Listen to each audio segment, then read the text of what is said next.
Kamusta po kayong lahat? Welcome back to our YouTube channel. Welcome back to us. It's been a while.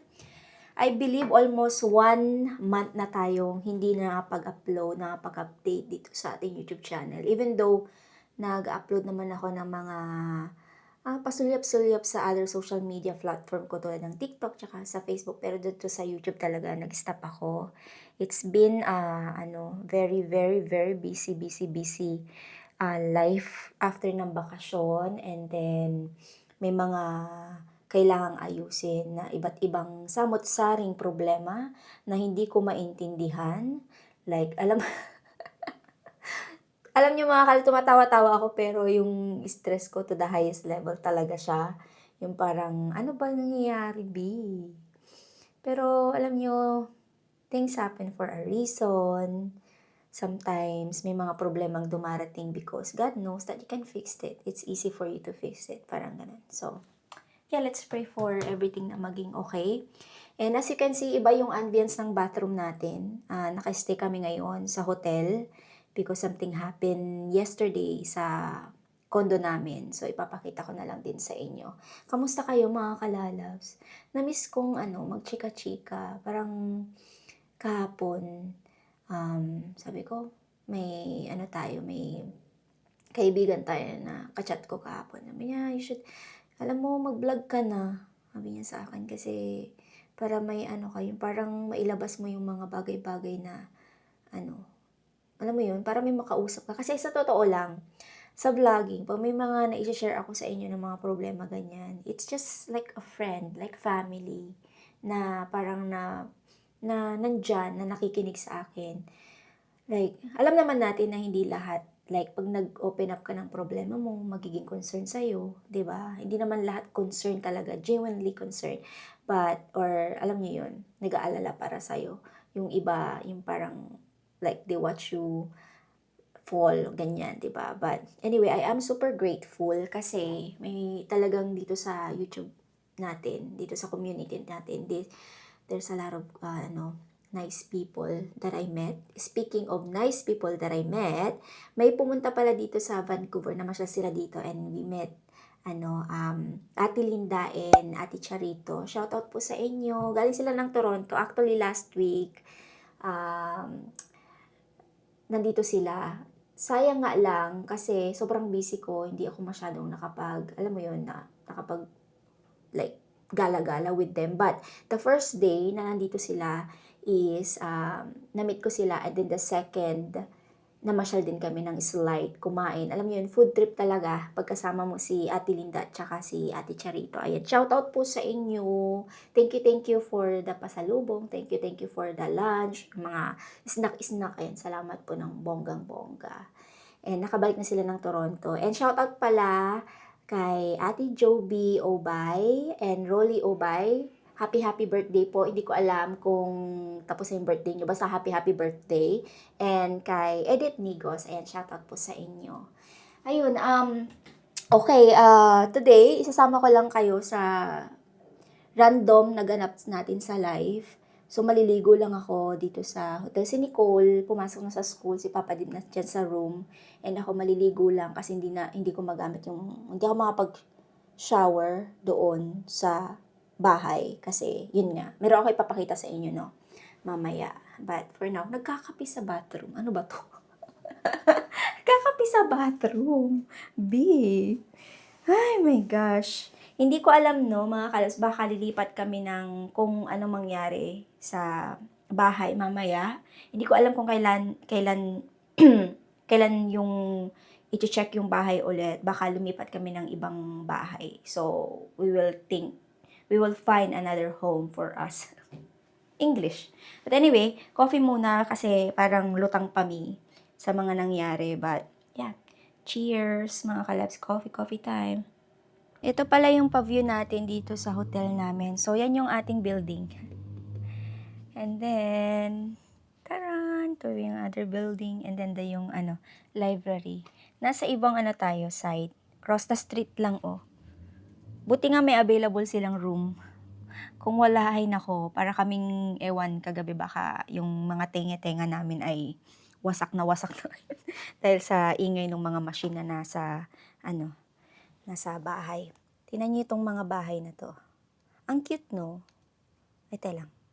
Ayan, yung tatlong yan. Cute siya. Yung nasa gitna, ano yan, cafe, like tea party. Hindi ko alam yung isa. And then ito, ay apat pala sila, sorry. So itong isang ito, itong nasa dulo, dati yan, clinic. Tapos, hindi ko alam kung ano yung dalawa. I wonder if I think it's for sale. Is that for sale lab or for rent? For sale? Yung mga bahay na, for sale pala yung 1, 2, 3. I don't know if it's 3 of them or yung ano lang, isa lang. 5 rooms. Ito pala yung mga kalalabs. Thank you, room, for your hospitality. Ito yung sofa, meron dyan, tapos may TV. Hindi ko na siya naipakita. So, yung name ng hotel na to is Rosedale on Robson. And, meron din silang kitchen if ever na naghahanap kayo ng, alam niyo yun, sa downtown ng hotel. So, meron silang kitchen, coffee, ayan, meron silang microwave, 2 beds, ayan. And ganyan. Ito lang yung itsura niya. And yung view, of course. Nakita nyo na yung kanina. So, bye-bye, Rosedale Hotel. Thank you for the comfy bed and yung bathroom. Ganyan. Okay, we will go. Let's go sa go. Nandito na kami sa bahay, mga kalalabs. Hindi ko alam kung maririnig nyo ako ng bongga, no? And kasi maraming machine or mga fan na nakapalibot ulit dito sa bahay. Actually, doon lang sa may bathroom and then sa bedroom namin ni Papa Deb. Pero ito yung itsura ng bahay today. Taran! Kita nyo ba yung machine na yan? Naalala nyo ba to, mga kalabs? Nangyari na to 3 years ago sa inyong mga fan kasi nagkaroon na naman po ng dito sa bahay. Meron na naman pipe na nasira. This time naman is dito sa master bedroom, bathroom namin. And binutasan yung ceiling kasi yung pipe andyan dyan sa sa taas. Tumutulo siya, galing siya sa taas galing siya sa ibang unit. Nadamay kami, so ayun. Para na tayong bumalik sa nakaraan.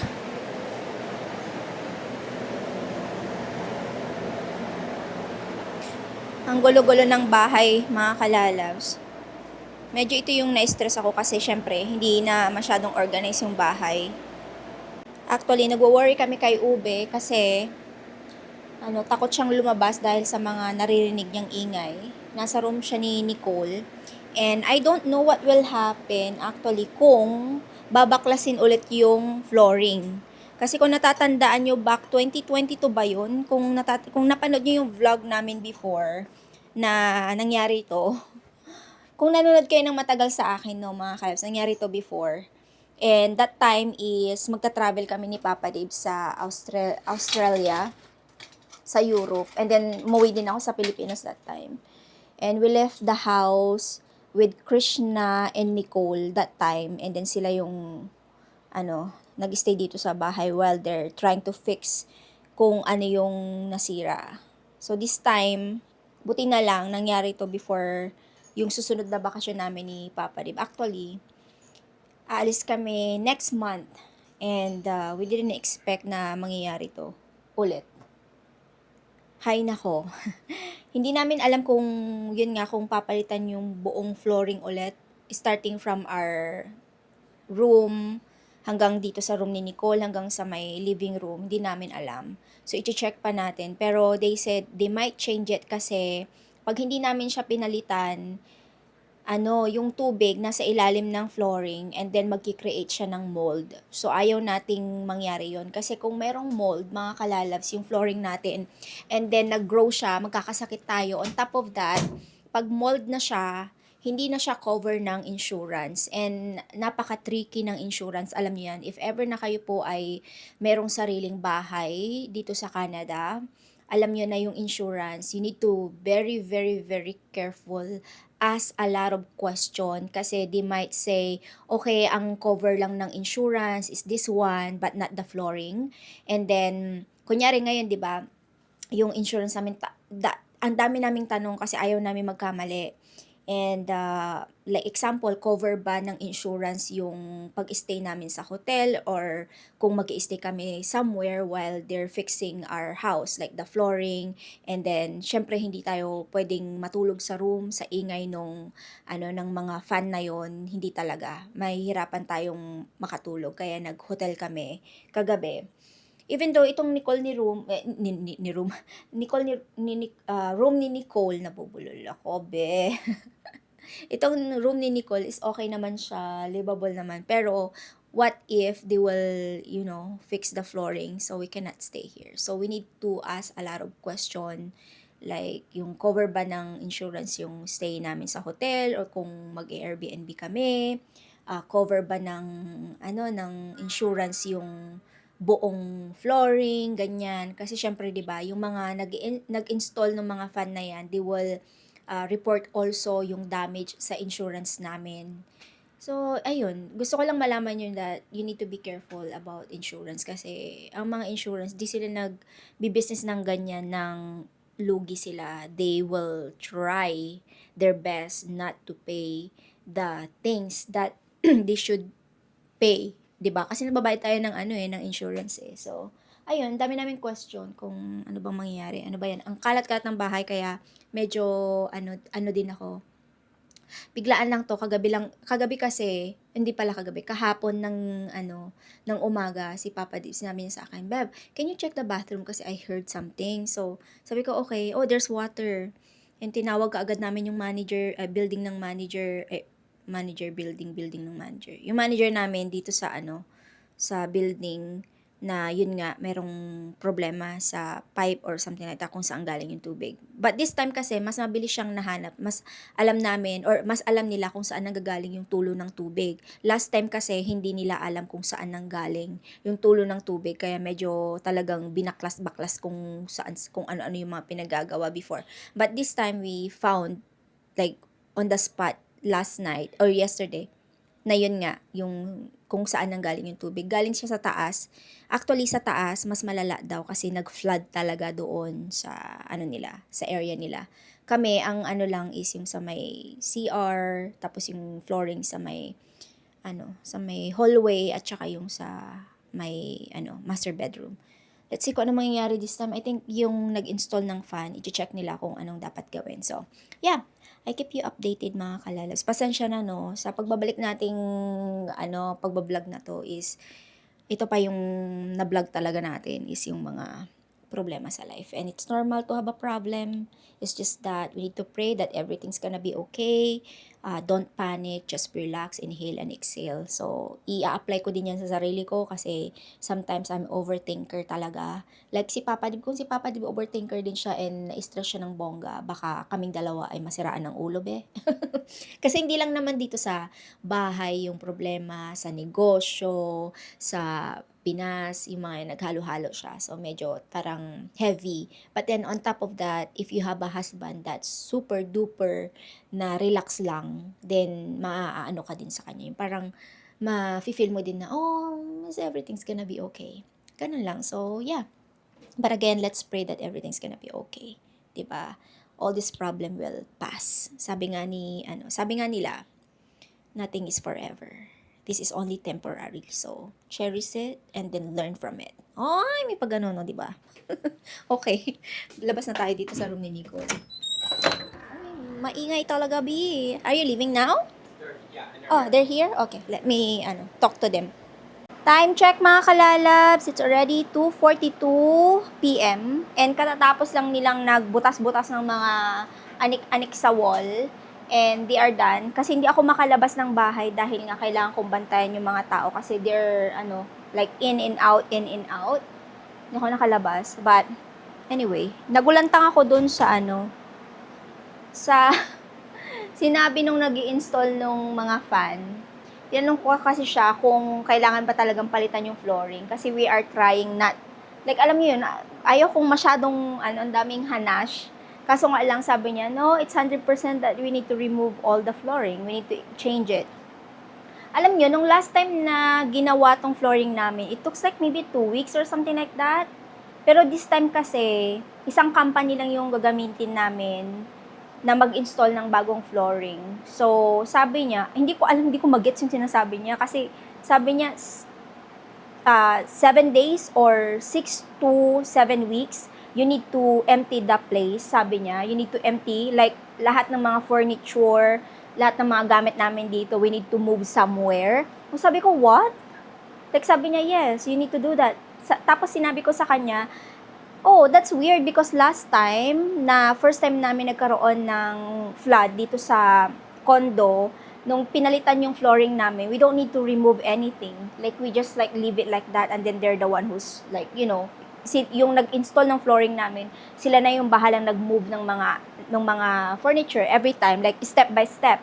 Kunyari dito sa office area, they will move the items from this area to dito sa living room. So, yun yung ginawa nila. Pero sabi niya, nagulat ako, sabi niya, no, you need to empty the unit and move somewhere else. So, sabi, nagulat ako, B. Sabi ko, anong ibig sabihin nun? So, iniisip ko, nagulantang ako. So, sabi niya, darating yung supervisor tomorrow to check the area. And then, you can ask more question to our supervisor. Sabi ko, okay. But yung fan, yung mga na yan, hanggang Monday. So, we cannot really stay here. Nagwo-worry ako kay Ube kasi ayaw na nga lumabas. Kaya, dadalhin namin siya for sure. Nag-book kami ng Airbnb. Malapit lang din dito sa bahay. Kachat ko lang si Papa Dib saglit.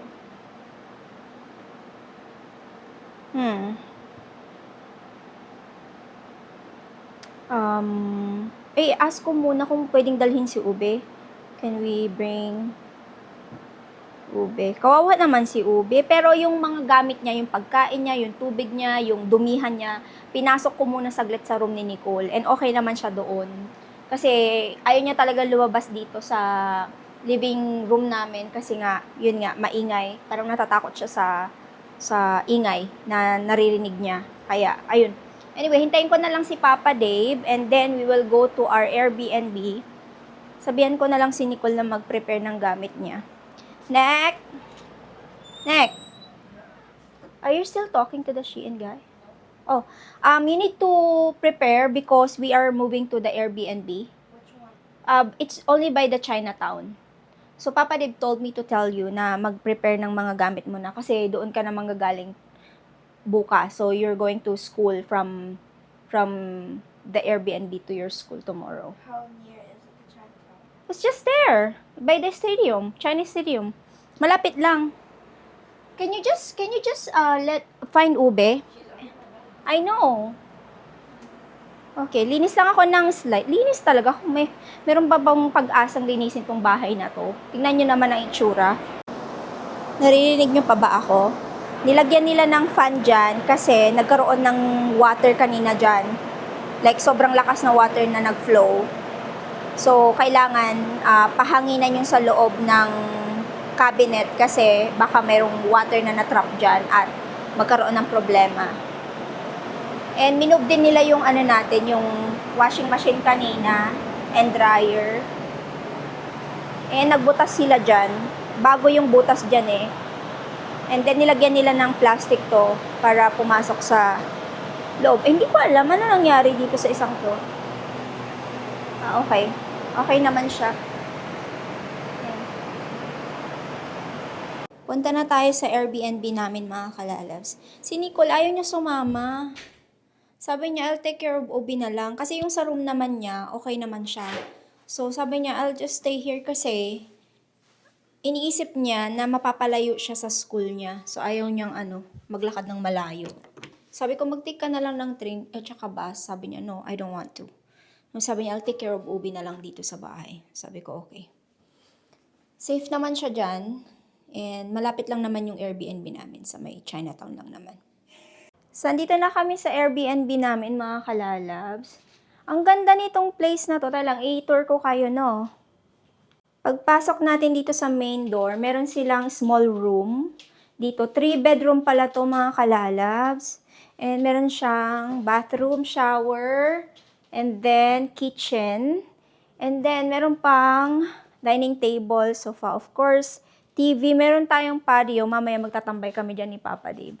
And then, this is the other bedroom. It's big. Oh, it's really nice here. Sabi ko kay Nicole, halika dito, punta ka dito.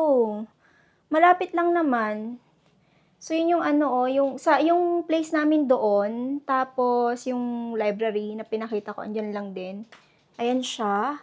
And then, ito yung master bedroom. It's a big place, eh? There's a master bedroom. So, I think the bed at the other one is bigger than this one. I was gonna say it's Yeah. whatever was one more comfortable. It's Yeah. not bad, it's a full one. Look at that view. It's beautiful. It's a nice view, eh? It's nice. It's hot here though, eh? Very hot, yeah. Yeah, it's hot here.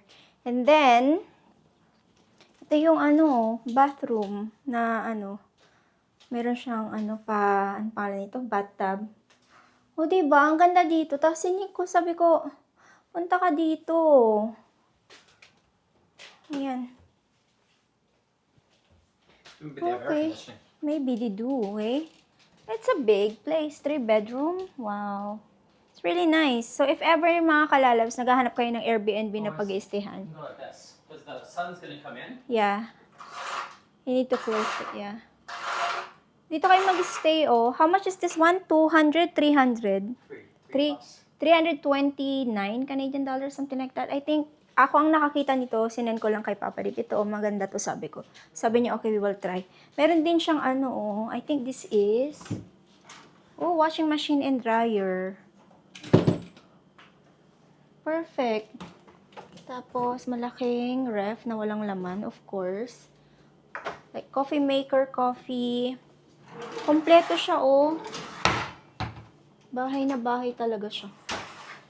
Mas malaki yata to kaysa doon sa namin. Sa place namin. Of course, mas malaki to kasi 3-bedroom to, eh.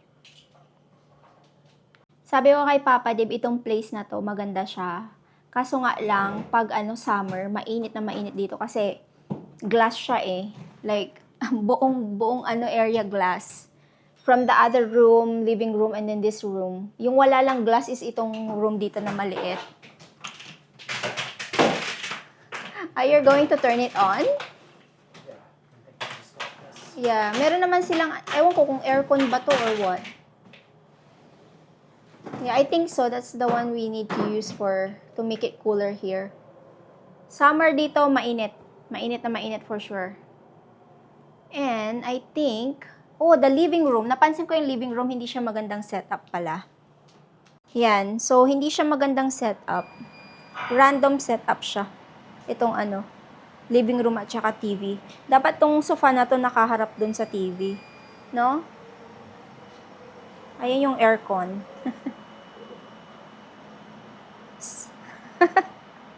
Mini aircon. At least, they have that. That will work. Lumabas kami ni Papa Dave, mga kalalabs. Bumili kami ng pagkain namin. So, pumunta kami dyan sa food court dyan sa, anong pangalan? International Mall. And we found, what kind of food is this, love? Kazakhstan? Kazakhstan? Is that right? Yeah, I know. Uzbek? Uzbek? Hindi ko ma-pronounce yan. Samarkand Almaty or different one? Oh, different one. Okay, so sorry. But anyway, try natin tong Ooh. Smells good. So, meron tayong rice na may iba't ibang carrots, raisins, chickpeas, beef. Ayan, tapos, meron silang samsa. Iba to parang samosa, pero samsa ang tawag nila. Ganito naman itsura niya. Ayan, tapos, bumili ako ng soup dyan sa TNT. Wonton soup. Kasi sabi ko, gusto ko ng sabaw. So, ayan yung ating pa-dinner. Babalik pala kami doon sa sa condo. I-check namin si Nicole. And then, after that, we are going to hindi kami nagdala ng jacket. And then, plano ni Papa Dave na lumabas ulit mamaya. Sabi niya, let's have a drink. Sabi ko, okay.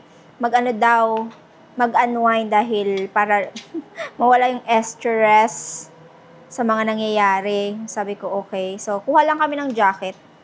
Hindi ko lang alam kung saan ako dadalhin ni Papa Dib mamaya, but ito na lang din yung isusuot ko. Jacket lang yung kukunin ko. Ayokong dress up na kung ano-ano ka man dyan. Okay, this is our meal. Ano siya, may strong siya, parang Middle East food or something. Yun yung amoy niya. Sana magustuhan ko. Try ko nga saglit. Kain po. Kain tayo.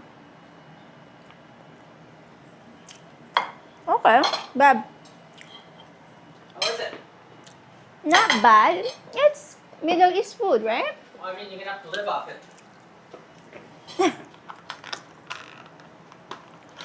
Meron siyang lasa na strong. Ito naman yung wonton natin. Kain po. Okay. It's good. And then ito naman yung samosa. Meron tong beef. Samsa. Again, samsa. Hindi siya samosa, but same but different. Ayan, kain po.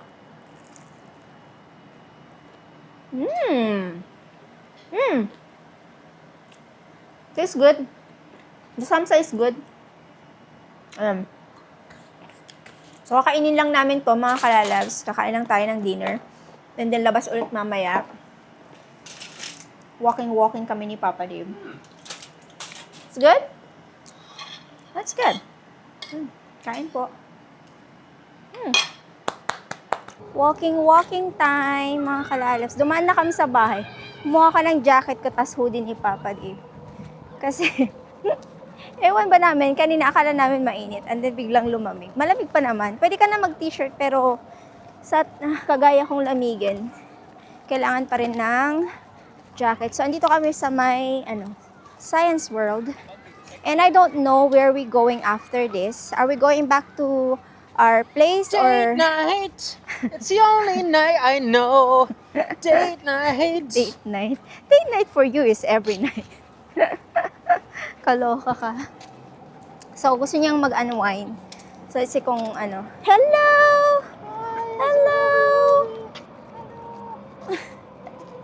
Nangahabol tong mga to eh. Hello! How are you? Leave me alone. Oh! He said, leave me alone. You like the pet him. No way!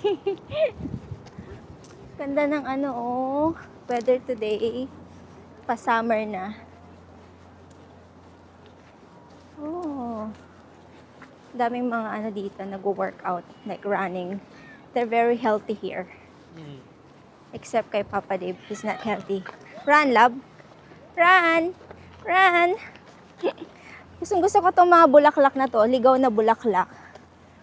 Ano yung like, merong yun yung parang teleserye, Maha Salvador. Maha Salvador ba yun? Wildflowers. Ayan. Wildflower siya. Parang siyang snow. Puti. Nandito na tayo sa Airbnb, mga kalalabs. Meron kaming nakitang mga kalalabs, parang bar. And then, uminom lang ng isang beer si Papa Dave. And then ako ginger ale or something like that. And then after that, dumaan kami TNT. Bumili kami ng small na milk kasi bukas pang coffee namin. And then bumili ako ng anong tawag niyo dito? Asian pear. And then bumili si Papa Dave ng chips niya. Walang katapusang kain tong si Papa Dave. Ganyan yan pag may iniisip, kain ng kain. Hindi mapakali. Gusto niyang alisin yung kung ano man yung gumugulo sa isip niya. Alam niyo yun? Yung parang naghahanap ng na mapaglilibangan para mawala kung ano man yung stress sa isip niya. Kaya pag sinabi niya, let's go to this, sabi ko okay. Kasi, alam niyo yun, kahit ako, gusto ko yung kanina, na-stuck tayo doon sa bahay kanina. And then, ilang oras lang ako na-stuck doon sa bahay na yung binabaklas, binubutas-butasan yung ako na parang naiinis ako, na-stress ako. Sabi parang kailangan ko ng after nila na i-set up yung mga fan sa mga butas-butas ng wall namin doon sa bahay. Gusto ko ng long walk. So, nakapag-long walk naman kami. Like 1 hour. Kasi kailangan ko ng sariwang hangin. Anyway, I'll be ending my vlog na, mga kalalabs. Pasensya na kayo kasi itong pagbabalik natin, problema pa ang binungad ko sa inyo. But, as what I said, it happened. Like, hindi ko alam kung meron na kayo na-experience na ganito sa mga nabili nyong condo or sa mga bahay nyo. Kasi talaga naman, like, tinitirahan mo yan, mayroon at merong mangyayari. Lalo na sa building namin kasi nga luma na yung building namin. So, all the time, hindi lang kami yung nagkakaroon ng problema sa water or sa pipes na ganon. Meron pa, mas malala pa sa amin. So, this time, we learn our lesson nung first na na-experience namin na binaklas lahat ng nasa flooring. So, this time naman talagang handa naman kami. Hindi kami masyadong affected na parang, ganito, ganyan. Pero at least, like parang, ang gusto lang naming iklaro is yung sa insurance. Kasi as what I said earlier, nabanggit ko sa inyo na kailangan tanungin lahat ng bagay-bagay kung ano yung cover ng insurance natin sa kung ano man yung damage dun sa bahay. Kasi kung hindi tayo magtatanong, like okay lang tayo ng okay, we thought that they will 100% cover everything. And then the end of the day, ano lang pala, magkano, ilang percent lang pala yung i-cover nila or mayroong certain parts sa bahay natin na na-damage na yun lang talaga i-cover nila. So, kailangan maging mautak tayo kasi ayaw natin magkamali. Lalo-lalo na malaki ang dito sa Canada, kahit saan naman, kahit sa Pilipinas, kung merong renovation talaga is malaking halagang pera yan. Kahit may insurance pa yan. So, yes. Anyway, I'll be ending my vlog. Maraming salamat po. Sana po ina-enjoy nyo yung vlog natin today. And then, I will try my best to keep you posted or updated kung ano mangyayari dun sa bahay. And ilang weeks na lang, haalis na kami ni Papa. Oh my God. Talagang tumatiming talaga siya. Deja vu talaga to eh. Kasi nangyari to before sa amin. And na-survive naman namin siya. But then, sabi na ba't nangyayari? Buti nga pero sabi namin, buti nangyari ngayon kasi nandito kami. Paano kung wala kami? So, kung nasa travel kami at nangyari yung ganyan, mapapauwi kami kaagad kasi emergency talaga siya. Like, hindi siya pwedeng hayaan na si Krishna at si Nicole lang ang mag-manage ng mga sasabihin ng mga contractor, mga ganyan. So, kailangan namin talaga emergency yun. So, anyway, thank you all for watching. Please don't forget to like, subscribe if you haven't yet. I-ring nyo po yung bell icon para ma-notify po kayo sa tuwing mag-upload tayo ng panibagong video. See you on our next vlog, mga kalalabs. Bye-bye!